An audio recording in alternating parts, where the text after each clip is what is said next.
Olá, gente! Começando mais um programa Conversa de Preta, aqui no nosso canal da Cidadania. A TV Quirimuri é a TV que a gente se vê, né? É aqui que a gente se vê. É aqui que vocês escutam e vê mulheres maravilhosas, com suas histórias de vida, de superação. Sábado passado, eu recebi aqui Lívia Passos. Você lembra que história, hein? Enfermeira, a artista do áudio visual. Eu sempre me atrapalhava na hora, né, gente? Mas agora eu já gravei. E vocês viram que história linda de superação, de persistência e, acima de tudo, de determinação. Porque determinada aquela preta, viu? E hoje eu estou aqui recebendo Helena Vitória Nascimento dos Santos. Professora, escritora, contadora de história e amiga de Lívia Passos. Verdade. Porque é gente muito interessante. Eu convidei Lívia para poder vir aqui no meu programa. E aí eu digo, Lívia, me indica mais mulheres pretas, porque eu conheço tantas mulheres pretas, mas eu quero, assim, indicações, sabe? Para poder eu conhecer outro ambiente. Ela me indica essa maravilhosa, gente. E vocês também vão ficar, ó, rapaz, assim, ó, de queixo caído com as histórias de vida dessa maravilhosa. Helena, olha aqui, eu vendo o seu currículo, eu digo, tempo para tudo isso, né? A gente não tem não, né, Helena? Mas a gente arranja. Arranja. Como é isso, ser professora da rede pública, pesquisadora, né, de literatura negra feminina, também contadora de história, você já foi vencedora, já ganhou um prêmio, né, numa lei de literatura, prêmio Jovens Comunicadores Negros. Nossa, é tanto prêmio aqui que eu não vou ler tudo isso, não. Você vai falar pra gente como é que começou. Primeiro eu quero saber em que bairro você mora, porque a gente começa com o nosso bairro, que é o nosso habitat, né, que a gente precisa trazer aqui para a Conversa de Preta, porque são mulheres que vêm desses bairros de periferia. Então, Exato. Que bairro você veio? Eu venho da Boa Vista de São Caetano, que é um bairro que faz parte, né, de São Caetano, que é um bairro extenso, populoso, de uma galera preta muito massa, uma galera jovem que está produzindo muita cultura, né? Porque a gente sabe que quando a juventude é marginalizada, a juventude vai se recriando, ela vai se aquilombando, ela vai criando possibilidades da sua cultura, da sua arte ser vista. Sim. Eu sou desse bairro, que é um bairro lotado de gente preta, com um potencial enorme. Né? Nasceu por ali mesmo ou foi morar? Não, sempre. Eu tenho 31 anos e há 31 anos eu sou de São Caetano. E quais são as lembranças que você carrega ainda desses bairros, antigamente, né? Porque hoje a gente está em outro momento, né? Outras histórias, os bairros se reconstruindo, se reformulando, né? Sim. Que história você traz, assim, da sua infância, da sua adolescência? Ai, gente, eu sou uma pessoa muito sortuda. Minha infância, né? Principalmente até os 8 anos de idade, eu tive uma infância muito vívida. Eu pude fazer tudo que eu queria, tudo que eu desejava. Até os 8 eu era filha única, imagina. Eu pulava corda, eu brincava de pega-pega, eu fazia 7 pedrinhas, baleado. E assim, a gente tinha uma cultura no nosso bairro das crianças. Sim. Né? Todo mundo muito pobre, todo mundo que tinha assim um biscoitinho a mais, uma merenda a mais. A gente fazia uma reunião e dividia. E aí era uma grande comemoração, a gente colocava as coisas na rua, literalmente, as crianças, os primos e primas, os vizinhos. A gente se sentava ao redor e ia comer na rua. Sim. E quem chegasse podia comer também. Olha a gente que maravilha. fazia assim, brincadeiras, campeonatos, festas entre nós. Eu lembro de fazermos comemoração no Dia das Mães, para todas as mães da rua, e as mães eram convidadas. A mãe do dono da festa sempre ficava meio chateada, né? Porque eu nunca era avisada com antecedência. Ia chegar tantas mães, ela pensava que ia funcionar só dela. Exato. Tadinha, mas era assim mesmo. Mas era uma infância assim que eu hoje sinto muita falta, né? Eu sou professora desse mesmo bairro. Quando eu escolhi ser professora daqui de Salvador, quando eu fiz o concurso, eu escolhi ser professora da própria região, da escola que fica na região. E eu não sinto que as minhas crianças, né, os meus meninos, estão vivenciando essa mesma situação, essa mesma infância plena que eu vivi. Né? Eles estão muito refugiados dentro de casa, às vezes atrás de um tablet, de um celular, por falta de opção, por causa da violência mesmo, que a gente percebe que a entrada do tráfico, mas também a ação da polícia, né? Independente de você estar dentro dessa situação de violência ou não, porque a gente sabe que majoritariamente dentro do bairro periférico são pessoas trabalhadoras, pessoas honestas, são corpos pretos, que são taxados, né, de criminosos, né, que são colocados, são lidos como perigosos, mas que esse bairro está sofrendo cada vez mais com a violência policial, a violência do crime mesmo, de fato, do crime organizado, e as nossas crianças estão refugiadas dentro de casa também por causa disso.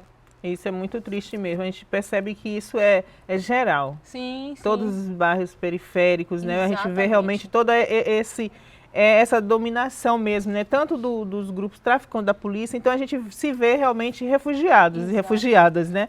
E aí, Helena, essa lembrança que você traz de São Caetano, eu conheço São Caetano também, eu adoro São Caetano. É tipo a Liberdade, né? Exato. Você passa, eu sempre passo de ônibus para ir para casa da minha tia na Liberdade. Eu adoro passar em São Caetano porque eu vejo aquele mirante que você vê toda a cidade. Eu acho muito lindo aquilo. Eu digo, rapaz, olha aqui. Que cenário para nossa amiga Lívia até desenhar, né? Como ela desenha. Sim, Lívia é maravilhosa. Eu assisti sábado passado, Lívia Gostou? arrasou. A gente tá trazendo aqui, gente, é porque a gente tá lembrando aqui da pintura dela e vocês precisam conhecer realmente aquele mirante que São Caetano, Largo do Tanque, onde vai descer, você dá uma olhada naquele visual, eu acho muito lindo aquilo, porque mostra as comunidades muito próximas, né? Exatamente. Mas a gente sabe como é que é desenvolvido ali, né? Como a miséria também reina. Sim, sim. Mas a gente tenta olhar com outro olhar, né? Isso. Então, aí eu trago para você. E você vai para a escola, você se forma em professora, né? Com esse olhar, você também tem aqui algumas pesquisas, né? Voltada para a literatura negra feminina. E que realmente você vê que dentro desses bairros prevalece, né, a comunidade, a coletividade, a irmandade. Isso ainda não foi perdido, apesar né, de todas as circunstâncias, né, que a gente vê. Mas ainda existe uma proximidade, né? Sim. Dentro dessas suas pesquisas, você percebe isso com mais força ou menos força? Olha, eu pesquiso literatura negra feminina. Uma das coisas que eu mais acho bacana é porque elas estão muito nesse lugar da escrita marginal. Porque há um cânone brancocêntrico, né, que é pautado na colonialidade, que vai colocar essa mulher à margem, que vai dizer que tudo que é feito por ela é algo que tem que ser reavaliado, que não é tão qualificado quanto a escrita do homem branco, por exemplo. Mas quando essa mulher fala, quando ela tem a possibilidade de escrever, isso eu percebo na pesquisa, ela vai falar exatamente desses lugares. Sim. Ela vai falar da periferia, ela vai falar das suas comunidades, ela vai falar da sua gente preta, do afroafeto que essa gente preta está ali consolidando. E isso é importante porque é o que a gente percebe nas nossas comunidades, né? Eu trabalho com uma escritora paulista, que é a Geni Mariano Guimarães, mas quando a gente para perceber, quando ela fala, ela não está falando sobre ela lá, no lugar onde ela nasceu, ela está falando sobre nós todos, né? Ela não está falando somente sobre a sua experiência individual. E isso é muito bacana para a gente perceber que as comunidades, elas resistem. Sim. As nossas comunidades pretas aqui em Salvador, em qualquer parte do nosso país, são aquilombamentos, né? Nós estamos nos aquilombando. E essa construção de afetos dentro desses quilombos urbanos é um potencial para que as nossas juventudes, para que as nossas infâncias não se percam. Sim. Porque para a polícia, para a criminalidade, é só um corpo preto no chão. E a gente não é só um corpo. Né? Nós temos nome, nós temos família, nós temos afeto e as nossas comunidades cada vez mais são reinventadas nesse cenário. Isso é fundamental para a gente. Com certeza. A gente vê isso no período da pandemia, né? Sim, sim. Como a gente teve que se reinventar, né? O tempo todo para poder sobreviver, se manter viva, né? Perante a dificuldade que a pandemia trouxe, manter o alimento nosso de cada dia dentro das suas casas, né? Porque a gente via a história de mulheres pretas que viviam nas ruas vendendo, né, suas quitutes, seus bombons e tudo fechado. Exatamente, tendo que voltar para casa sem esse alimento. Sem esse alimento. Então você vê como essas mulheres também têm força, né? Aí eu fico perguntando, Helena, viu, assim, da onde vem essas forças? Porque são várias forças, né, irmão? Não é uma só, não. Não é só uma. Eu acho interessante, estar assistindo, né? Eu acompanho sempre conversa. Viu, gente? Faça como ela. Estava observando, né, um outro sábado em que a Jamile estava aqui, a Sodré. E a Jamile Sodré, ela falou uma coisa importante sobre a questão dessa ancestralidade. Eu acho que vem dessa ancestralidade a força da mulher preta. Vem dessa força das suas matriarcas, das suas avós, das suas bisavós. Não é uma coisa só nossa. Não é Helena só, não é Dina só.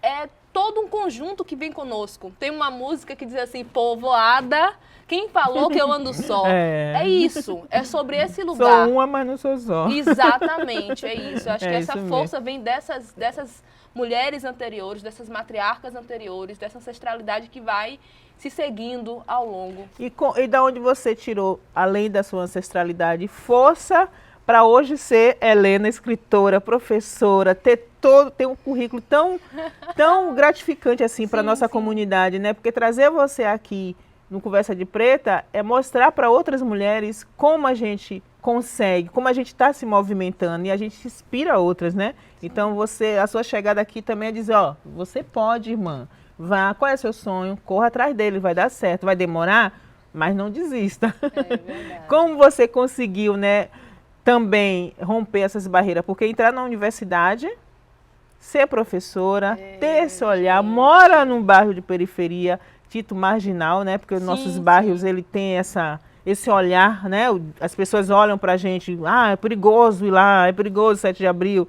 Como você tirou forças para continuar e manter firme o seu propósito? Olha, eu sou bisneta de uma cigana. Ai, tia! E bisneta de uma Ialorixá. Tá explicado. Então, e da parte do meu pai, de família sertaneja. Então, resistência é uma coisa que a gente conhece. Não é uma coisa longe da nossa realidade, né?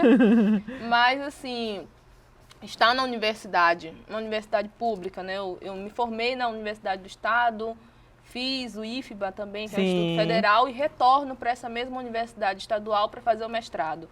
O espaço da universidade é um espaço branco. A gente, infelizmente, né, a gente não tem já como tem fugir esse conhecimento. disso. Infelizmente. Mas estar nesse espaço, para mim, eu retorno na pandemia, né? Eu inicio o curso do mestrado na pandemia. Helena, vamos fazer o seguinte, segura aí, viu? Opa! Esse retorno do mestrado, Segura que a aí. gente vai beber água e a gente volta. Beleza. Gente, fica aí um minutinho, que a gente volta aqui com a filha da cigana e da Ialorixá também, tá bom? Daqui a pouquinho.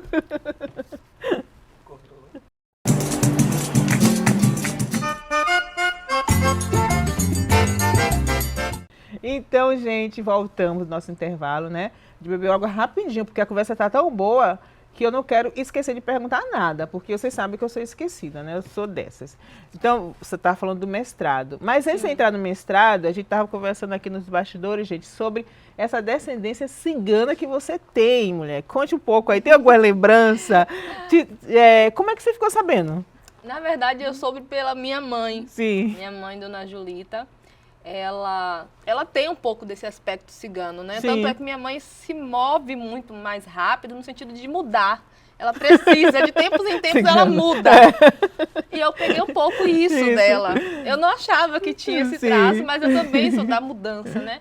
Eu já morei em várias cidades diferentes e, assim, eu percebo que essa cigania, se eu posso chamar assim, essa cigania, ela acaba sendo uma vertente para que a gente também se reinvente. Sim. Porque, como eu trabalho, eu sou contadora de histórias, eu sou professora, eu sou escritora, eu faço apresentação de eventos, enfim, a gente acaba tendo que se moldar a cada atividade diferente que a gente porque vai se você entra, propondo. né, em vários momentos diferentes. Isso. E na contação de história, por exemplo, eu gosto de fazer personagens, eu não conto de Helena. Você vai contar isso, não conta agora. Eu quero contar do mestrado. Eu acho que é isso, né, desse lugar da cigania.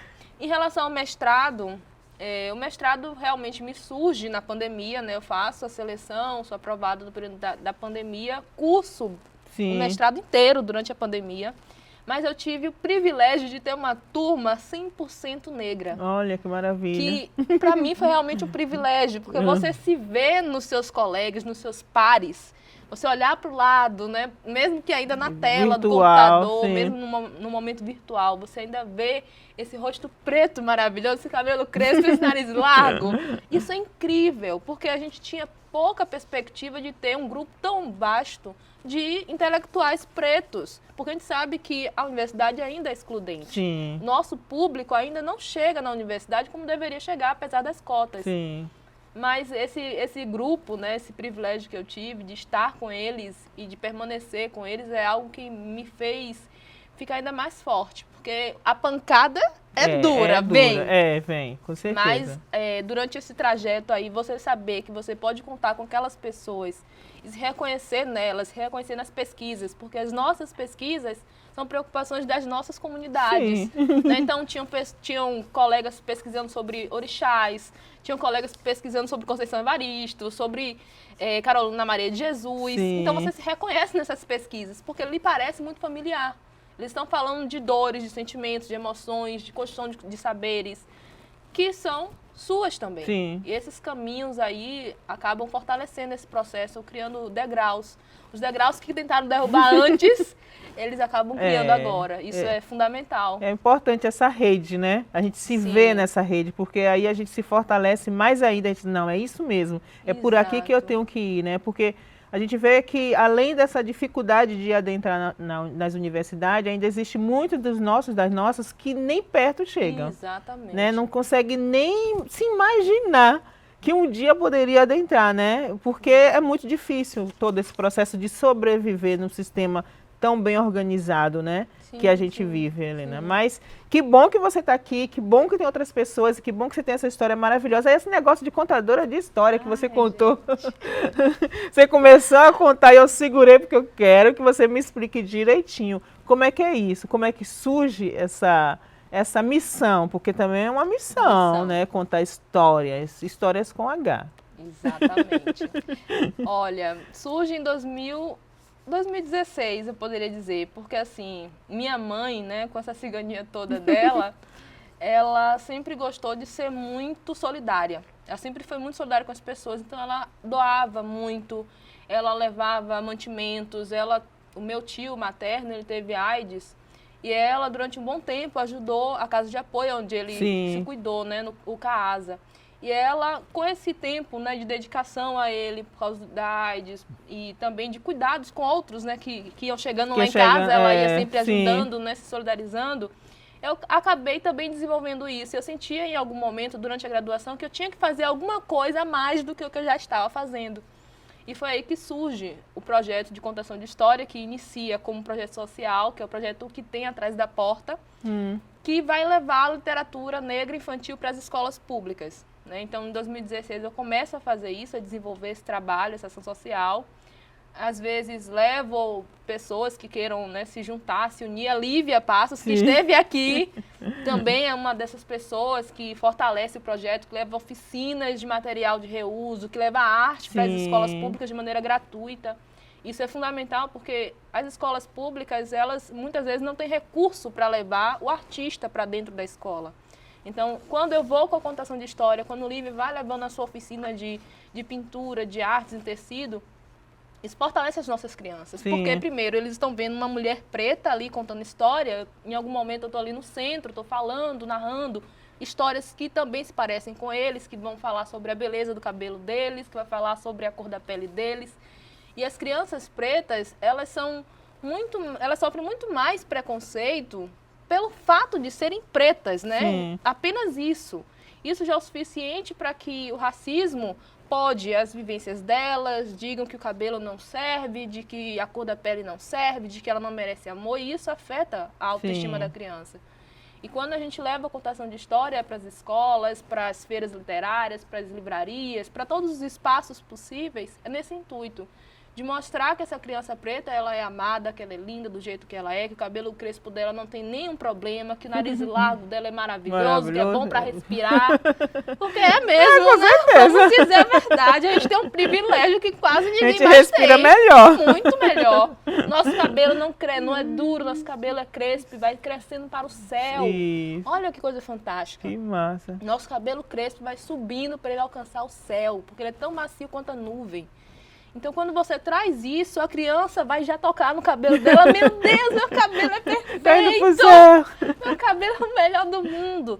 Porque ela tem vários exemplos que vão dizer que o cabelo dela é errado, que a cor da pele dela é errada, que ela é toda errada, que a cultura dela demonizar a sua religiosidade. Então, a gente traz histórias de orixás, traz os itãs para falar sobre a beleza e a grandeza dos orixás.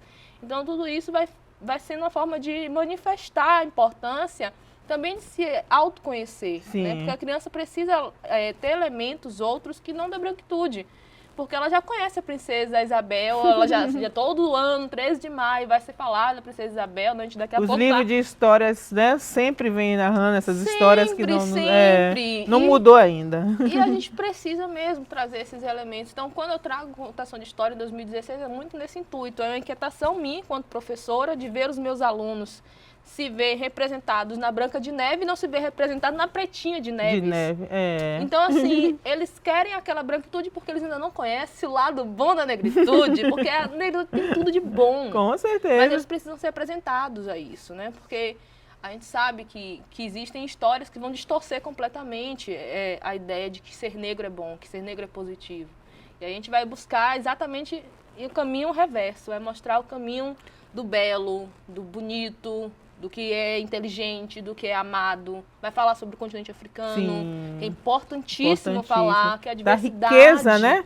Que tudo que está aí, a medicina, A tudo a engenharia, a tudo, arquitetura, tudo. Não tem que dizer que nada, tudo baseado. vem de África. Exatamente, né? Tudo isso. Então, a contação começa em 2016 e ela vai se estendendo, né? Aí, até hoje. Até hoje. Não para não, hoje. amiga. Nós estamos aqui. Só queria que você me falasse, dentro dessas contações de história para essas crianças, teve algum momento que você percebeu, ou alguma criança fez alguma manifestação que você achou assim, não, é isso mesmo que eu vou fazer, é por aí que eu vou, tá dando certo? Essa pergunta é linda, linda.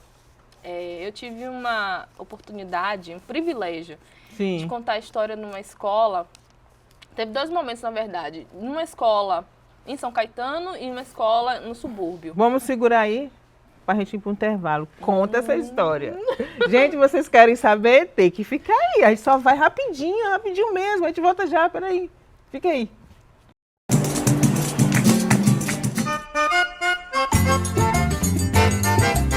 E aí, gente, ficaram aí esperando para ouvir que história foi essa, porque eu tô aqui agoniada, viu? Bebi água correndo e voltei correndo, viu? Conta pra gente, que eu tenho certeza que tá todo mundo esperando. Essa história foi muito legal, foi numa escola municipal. Sim. Eu estava contando a história de um livro do autor Davi Nunes, que é um autor soteropolitano, um homem preto, e ele tem um livro chamado Bucala. Sim. O livro dele é belíssimo, e aí no meio da contação eu estava com um grupo do 2º ano, e aí eu estava contando a história, apresentando as imagens, e num determinado momento da ilustração eu estava mostrando os personagens brancos que eram os captadores de escravizados. E aí uma das crianças que era taxada pela escola como criança com deficiência, criança com problema, criança que dava trabalho, um menino preto retinto. Não, aí a gente já entende por que ele tem toda essa caracterização, né, da criança que dá trabalho, da criança, enfim. E aí ele para a contação e diz assim, os pretos é que são mortos, os pretos é que são os bodes expiatórios, é o sangue do preto que corre nas senzalas. E aí, quando ele, do nada, sabe, ele com 7 anos, e eu parei, estagnada ali na frente dele, mas me deu vontade de chorar. Porque eu, primeiro, me sentia totalmente arrepiada quando ele começa. Olha, eu tô arrepiada aqui, sem antes estar lá, né, viu? Imagino. E assim, eu fiquei arrepiada porque esse termo, bodes expiatórios, é um termo muito utilizado por Carolina de Jesus nos livros dela, principalmente Quarto de Despejo. Quando ele fala isso, na minha cabeça, ele estava ali ligado, vinculado completamente com Carolina. Mas de que lugar aquela criança, que era uma criança nova, uma criança de 7 anos, tinha tirado aquilo? Sim. Né? Aquela compreensão. E depois ele para e continua normal, ouvindo a contação de história. E eu ali, extasiada com aquela interrupção dele, com aquela fala dele. Então, isso para mim foi ancestral. Sim. Naquele momento, eu disse sinal, assim, né? Eu precisava estar aqui e precisava ouvir, porque hoje ele me ensinou. Né? Os mais velhos que acham que o lugar de ser mais velho na idade significa que você não pode aprender com o jovem, ele é o mais novo e ele ali me deu a bênção. Sim. E aquela bênção foi para que eu continuasse. A mesma coisa eu passei numa outra escola em que eu estava contando história, eu trabalhei com uma empresa que atua no campo da produção de brinquedos afirmativos. E aí, depois que eu estava finalizando a contação de história, uma criança de 3 anos, pegou a minha mão e pediu a bênção. Olha, 3 anos. 3 anos. E aquela manifestação da criança Eu tava no personagem, mas eu quase me desmontei. Porque aquilo foi muito significativo. Ele estava ouvindo a história, ele saiu do meio da galerinha que estava lá sentada ao redor. E aí, no que ele sai, ele vai passando e os colegas meio que abrindo o caminho para ele passar. Ele pega a minha mão e me beija na mão, né? E me pede a bênção. Eu disse, gente, isso não é aleatório. Tem uma manifestação aí, uma espiritualidade aí muito forte, muito poderosa. Confirmando, né? Alafiando o seu trabalho, exatamente, né? Dizendo, é isso mesmo. Permitindo o trabalho. E eu achei aquilo, assim, nossa, maravilha, extremamente viu? emocionante, eu também. né? Eu fiquei tomada, eu disse, eu tô... Do Toda vez certo. é uma criança. E quando um erê vem pra gente, é sinal de que tá certo. Com certeza, erê... Pode ter certeza que o caminho está certo. Exatamente. Então que lindo, viu, Helena? Eu acho que é isso mesmo. Eu acho que contar história, tá nesse lugar de contadora de história, contador de história, né? Homens também contam história. É uma missão. Exatamente. Porque você tem que realmente entrar em um personagem, como você falou, né? Você tem que incorporar. Você sai de você, Helena, e traz o personagem para que ele venha apresentar a história. Para que a história seja bem entendida, né? E aí é fácil para você sair de você e deixar o personagem entrar, porque, por exemplo, você tem vários momentos, você tem que contar várias histórias. Sim. Então são vários personagens. Sim. Ou é um personagem só? Depende. Depende, né? Eu tenho uma família assim, muito extensa, né? A minha avó paterna, ela era lavadeira. Em homenagem a ela, eu criei um personagem que é a Cesária, a filha de muitas dores, e que conta história, ou melhor, causos. E aí, Cesária, ela vai contar a história na beira do rio, né? Então, ela vai contar a história lavando roupa, que são histórias orais. Enquanto ela conta a história, ela vai lavando. Terminou a história, terminou a roupa lavada. Ela vai voltar para quarar. Então, assim, essa personagem é uma forma de homenagear a minha avó, mas também é uma forma de homenagear as mulheres lavadeiras, né? De mostrar esse ofício que... Agora, talvez, as crianças não reconheçam, mas os nossos avós, nós mesmos, né? Eu tenho muita lembrança da minha avó me levando para o rio. Eu também. E essa memória é muito fresca. Mas o meu personagem principal, que é o personagem que eu sempre utilizo nas contações de história, é a Rainha Luanda, que é uma rainha africana. Sim. A Rainha Luanda, ela é diferente, esse colar é dela, tá? Que lindo. De onde que eu tô olhando esse brilho todo aí? Então, rapaz, o colar perguntando e vende, amiga. Porque ela é filha de Oxum. Sim. Mesmo. E a personagem, ela traz essa ideia mesmo desse feminino através das iabás, através da contação de história com foco no continente africano. Ela traz essa ideia. E eu acho que o mais legal é porque quando eu conto a história, né, eu sempre conto, meu nome é Rainha Luanda. Quando eu começo nisso, já é ela. Não é mais Helena. Já foi. Você chama. Podem me chamar por Helena 1 milhão tá de dormindo. vezes. Não tá aqui mais. Porque é isso, né? E esse chamamento é um chamamento para mim, é um chamamento para quem tá ali como telespectador, como espectador, assistindo o público. E eu acho que isso também... é uma forma da gente chamar, para mim, o continente africano. Sim. Vem todo. Vem todo. Pode vir. Dá força, que né? A gente vai começar a contação de história aqui com a permissão de vocês. E é maravilhoso. Mas esses personagens são os meus nortes. São os seus personagens que você mesmo cria, Exatamente. Né? E aí você pega, por exemplo, literatura de outras pessoas e interpreta através dos seus personagens. Exato. Não só textos literários, né, escritos, como textos orais também. E aí e a faixa etária dessas criançadas sempre é de 3 a 8 anos ou tem adultos também? Ai, eu confesso tem crianças adultas também. Porque eu adoro contar história. Eu vou pedir no final para ela contar uma história, gente. Eu sinto muito. Gente, será que acerta? Acerta. Chama a África. Na verdade, o público é bem variado. Sim. Eu tenho um público de crianças menores, né, da primeira infância, como tenho um público das crianças bem adultas já, né, mais experientes, de 60 a mais. Eu tenho observado o público atualmente é majoritariamente de pessoas adultas, né, de mais de 60 anos ou com uma idade um pouquinho menor, mas independente disso, adultos. Que vão com os filhos, que vão com os netos ou que vão assim, sabe? Eu quero assistir contação de história, não me mexa. Eu vim trazer meu neto, mentira, eu quero escutar. E que cantam, porque eu também utilizo a música como um dos elementos para atrair. E eu gosto de músicas do cancioneiro popular. Sim. Então, eu utilizo uma música da roda de capoeira, Eu utilizo músicas que a gente conhece, assim, do nosso cotidiano, da infância, né? Alecrim Dourado eu gosto muito de cantar. E o massa é ver a galera cantando junto. Porque isso meio que chega na infância de todo memória, mundo, né? A memória infantil ali da criança vem, né? Uma memória afetiva daquela do maternal que tava comigo e cantava. E daquele cheirinho, daquele travesseiro feito de ervas que você dorme. É muito lindo. É muito maravilhoso. E aí eu tenho um público bem variado. Que bom. De adultos e de crianças. E essas histórias você conta nas escolas ou em locais assim que as pessoas te convidam? Como é que é seu calendário de história? Você tira um dia na semana para fazer isso ou as pessoas te chamam? Como é que é isso? Como é que você vai contar a história? Olha, ano passado eu contei menos em escolas e mais em eventos, em eventos, Eu tive a possibilidade de fazer a Bienal do Livro. Eu participei não só como apresentadora da Bienal, né, como mestre de cerimônias da Bienal, mas como eu também contei história na Bienal.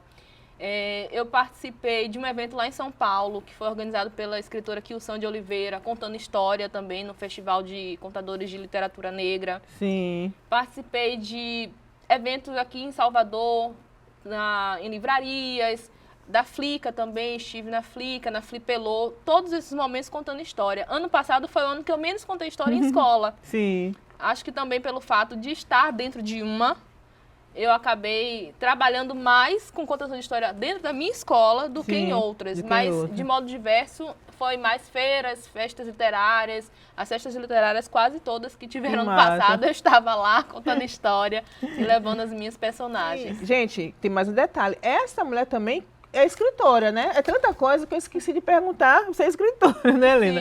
Sim, trouxe aqui. Me diga esses livros, eu quero ver, todo mundo quer ver. Esse daqui é o meu livro solo, primeiro. Sim. Que é A Flor do Dendê, As Pilhas de Ançã. Olha. Que foi lançado em 2020 pela editora Voz de Mulher e que recebeu o prêmio literário Maria Firmina dos Reis em 2021, né? Como um dos melhores livros de contos. E agora, em maio, vai ter pré-venda para o meu segundo livro, que é infantil, que é Alice e o Enigma do Ouro-Vaia, que é um livro que é baseado num conto oral da família da minha mãe. Sim. E aí eu vou trazer um pouquinho de mistério, de suspense, o que será que é esse Enigma do Ouro-Vaia. E vai estar em pré-venda, então quem quiser conhecer, depois vai lá no meu Instagram para conhecer. Deixa logo o endereço do Instagram. Opa, peraí. Então vamos lá, @atrásdaporta20. Logo em breve vai ter a pré-venda do livro Alice e o Enigma do Ouro-Vaia. Que massa, que bom, viu? É muito bom a gente ver, né, uma mulher preta como eu, como você, uma escritora, gente, intelectual, olha que lindo! Nossa, nosso povo é maravilhoso, amo ser mulher preta. Eu sempre falo, se tiver outra vida, né, e a gente tem que voltar de novo, opa, Deus, mulher preta, de novo aí, viu? Já estou me inscrevendo. Com certeza. Gente, então é isso, agora eu quero que você, para encerrar o nosso programa, né, assim, já vou me encerrar aqui de vocês, né? Já sabe, siga ela, fica de olho nessa mulher, viu? Comprar os livros dela, ler as histórias dela, segue ela, gente, viu? É assim, é uma rede, né? A gente tem que fortalecer a nossa rede, porque a gente se fortalece, a gente vai crescendo e cada vez mais a gente vai mostrando para a sociedade racista que realmente está totalmente desatualizada. Que nós, povo preto, a gente é um povo muito forte, resistente acima de tudo e criativos. Somos criativos demais.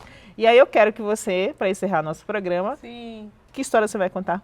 Só para me preparar. Essa história é uma história muito bonitinha e vocês podem encontrar ela lá no Google, que é Tonho. Cadê você? Da Tamires Lima. A história começa assim. Sim. Lu, que de pequeno só tinha o nome.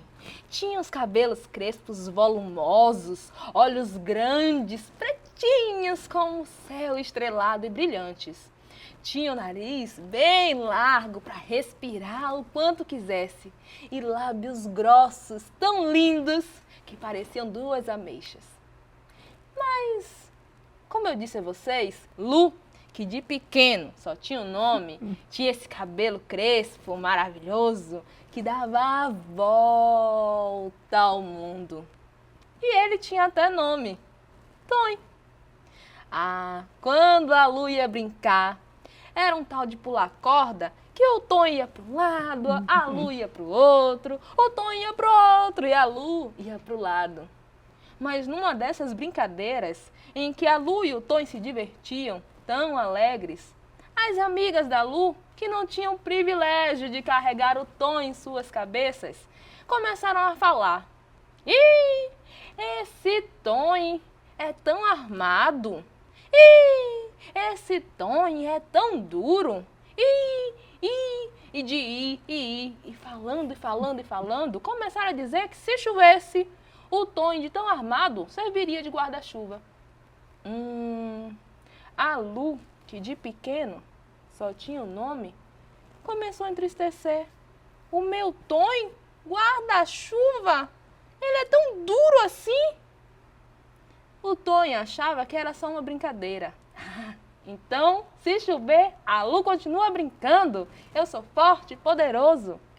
Mas não era sobre isso que elas estavam falando. A Lu, então, começou a escovar, começou a colocar uns produtos fedorentos no Tonho. O Tonho começou a entristecer, mas obediente, calava. Só que aí, então, um dia, no pentear, e puxa daqui, e puxa de lá, a Lu, que de pequeno só tinha o nome, disse a ele então: "Tonho, você é muito ruim." Foi o suficiente para ele. "Eu? Ruim? Eu que sou uma coroa de rainha, ser chamado de ruim?" Não aceitou. Foi então que ele pegou sua trouxa, colocou os tererês, os búzios e todas as xuxas que coubessem e se mandou. Foi-se embora para longe da Lu. Ao acordar no dia seguinte, olhar o espelho para tomar o seu café, a Lu arregalou os olhos ao perceber que na sua cabeça não tinha mais Tonho. Estava careca, que nem bundinha de bebê. A Lu sofreu tanto, mas aonde está o meu Tonho, tão precioso? Arrependeu-se do que disse. Foi à casa de Vó Flor, que tantas vezes tinha acudido a menina, e lá ouviu de sua vozinha: os nossos cabelos pretos, os nossos cabelos crespos são poderosos, são coroas de rainha, lá em África. E começou a contar sobre as tranças, as tramas e segredos que o cabelo crespo carrega. Nesse instante, o menino, a menina que ali se avizinhava, percebeu um rodear de cabelo crespo tão perfumado, com óleo de coco, passeando pela casa de Vó Flor. Não era ele, o sabido do Tonho, que se esgueirava e entrava para ver a tão amada Lu? Já estava morto de saudade. E a Lu, que arrependido estava, quando viu o seu precioso Tonho e ouviram as primeiras palavras, quiseram voltar a ser um só. A Lu então pediu desculpas. O Tonho e ela se abraçaram e nunca mais se largaram, porque Tonho é cabelo, mas também é coroa de rainha. Beijo no coração, gente, e até sábado com mais Conversa de Preta. Que história linda, hein?